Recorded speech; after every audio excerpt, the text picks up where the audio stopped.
Lecture de la lettre de saint Paul apôtre aux Éphésiens.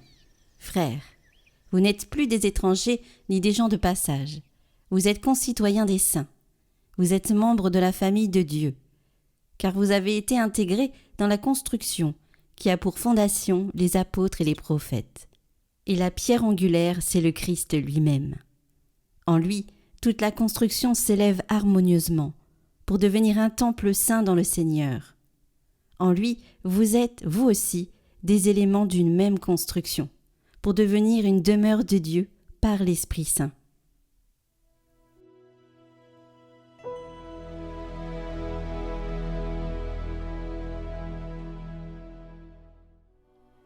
Allez dans le monde entier proclamer l'Évangile. Louez le Seigneur tous les peuples, fêtez-le tous les pays. Son amour envers nous s'est montré le plus fort. Éternelle est la fidélité du Seigneur.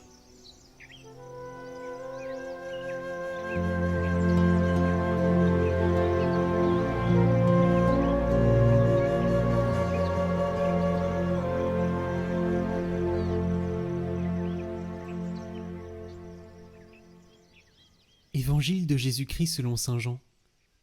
L'un des 12, Thomas, dont le nom signifie jumeau, n'était pas avec eux quand Jésus était venu.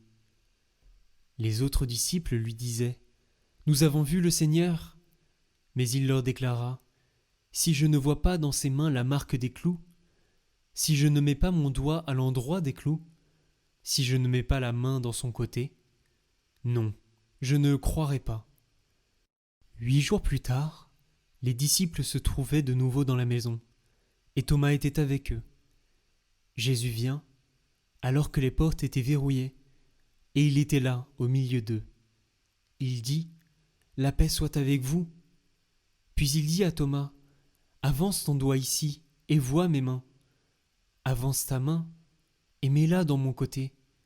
Cesse d'être incrédule, sois croyant. » Thomas lui dit alors « Mon Seigneur et mon Dieu !» Jésus lui dit « Parce que tu m'as vu, tu crois. Heureux ceux qui croient sans avoir vu. »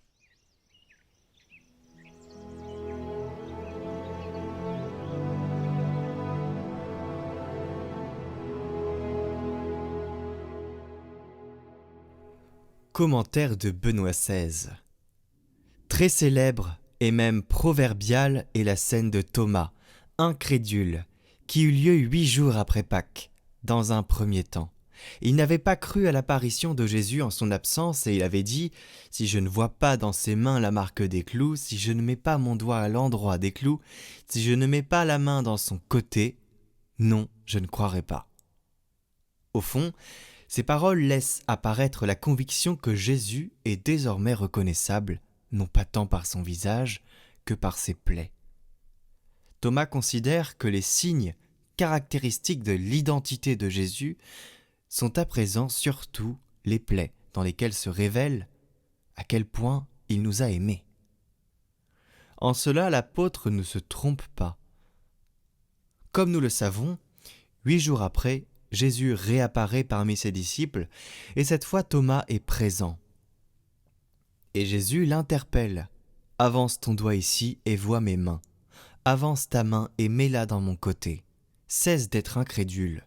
Sois croyant. » Thomas réagit avec la plus splendide profession de foi de tout le Nouveau Testament. « Mon Seigneur et mon Dieu ».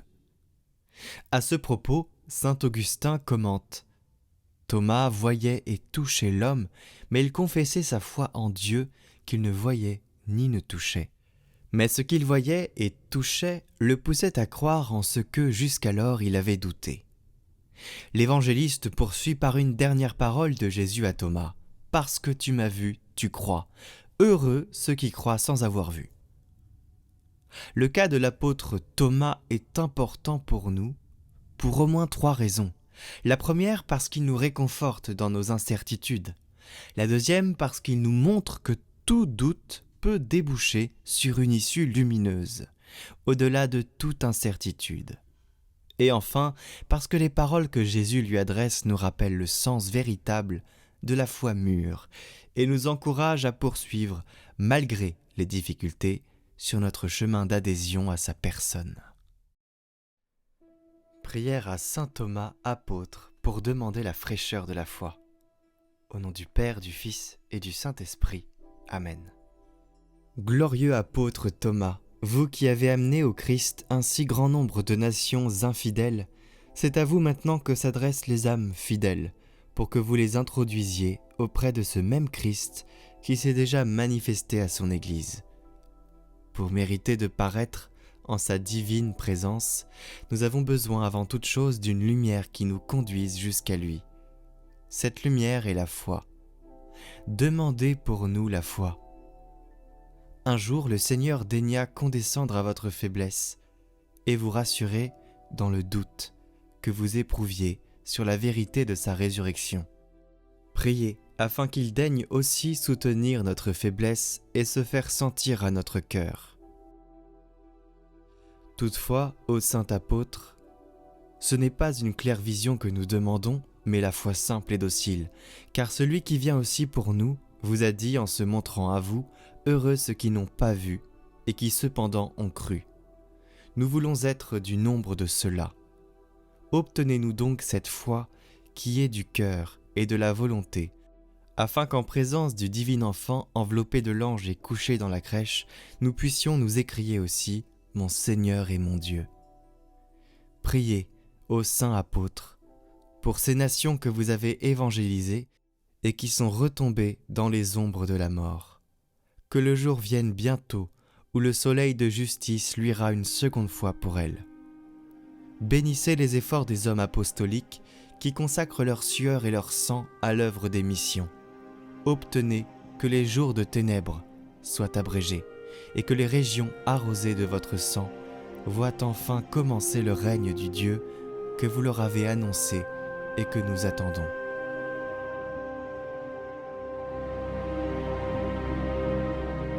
Je suis vivant, voyez mes mains toucher mes plaies, n'ayez pas peur. Mettez la main dans mon côté, voici mon corps ressuscité. Croyez en moi, je vous donne ma paix. Sur moi vous aviez roulé la pierre, et me voici bien vivant au milieu de vous. Soyez croyants, ne doutez pas de ce mystère. Heureux ceux qui croiront en moi sans avoir vu. Je suis vivant, voyez mes mains toucher mes plaies, n'ayez pas peur. Mettez la main dans mon côté, voici mon corps ressuscité. Croyez en moi, je vous donne ma paix.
Voici mon corps, le pain de la vie.